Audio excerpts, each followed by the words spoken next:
serve under your chairmanship, and I thank the honourable member for Hastings and Rye. She made some really valid points, and I think we're all here today to seek some certainty and hope to hear some more information from the Minister, because many of our LEPs are in contact with us asking for that clarity. Now, I work closely with the G1st LEP in Gloucestershire, my patch is Stroud, and even prior to my election, they were really helpful. They're easy to approach and really helpful as a team, and actually packed full with quite diverse range of skills packed out from local businesses across Gloucestershire.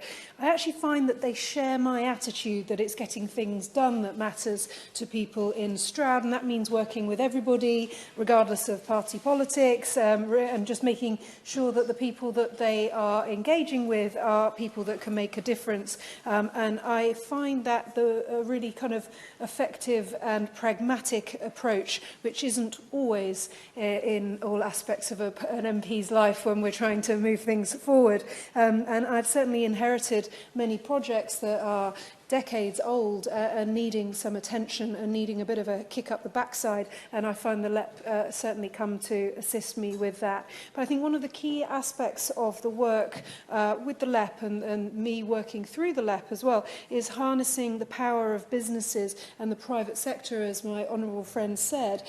They are our job makers, our wealth creators, and it's vital to achieving getting things done, because if we do not have their brains and aptitude on certain issues, then I do find things fall down, particularly when they get mired in long-term sort of squabbles. So I think it is really important that we are thinking quite carefully about the future of LEPs. I have no issue with that. I know from speaking to colleagues across the House that not all LEPs are performing brilliantly well. I think we have to acknowledge that. The word patchy comes up when you talk about local enterprise partnerships. And there are questions over the value that they bring to some areas, not mine, but to some other areas. It's also safe to say that not all work with their local MPs and their local community champions and councils and councillors, and some operate as mysterious benevolent bodies doling out millions of pounds of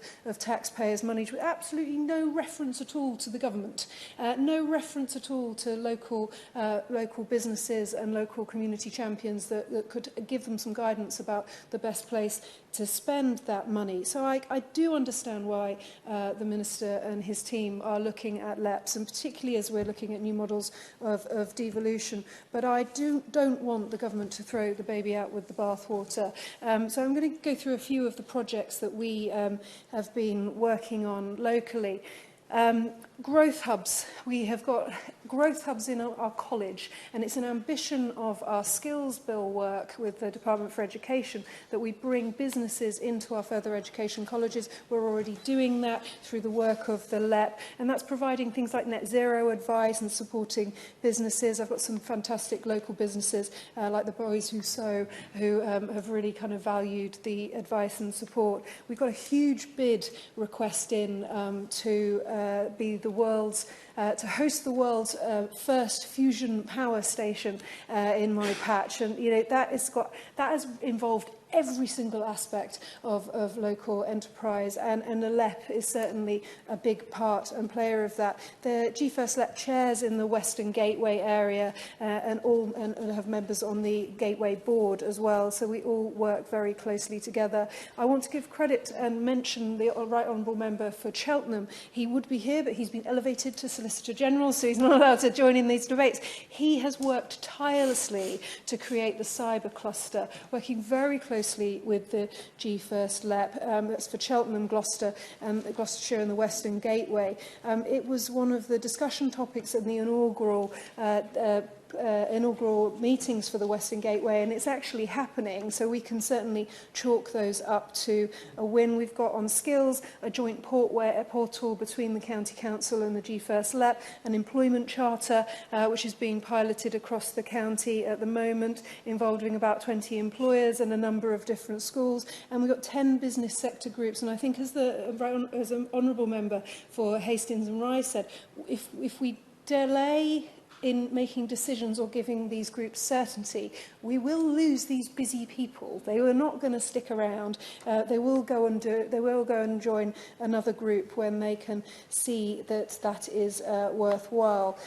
So in essence, I believe that LEPs can improve in transparency and making more people understand what they're there for. I believe that they can do better at showing where the money's coming from and why they are spending it, and work better in some areas with their MPs, councils and councillors. But I do support what they are doing, certainly support what they're doing in Gloucestershire, and I do hope that we are able to give them that certainty so they're able to plan and they can continue doing good work, because I know as government works with the Levelling Up Fund, as the Prosperity Fund comes along the line, we've got quite a lot to do, and I think that the LEPs are a big part of it.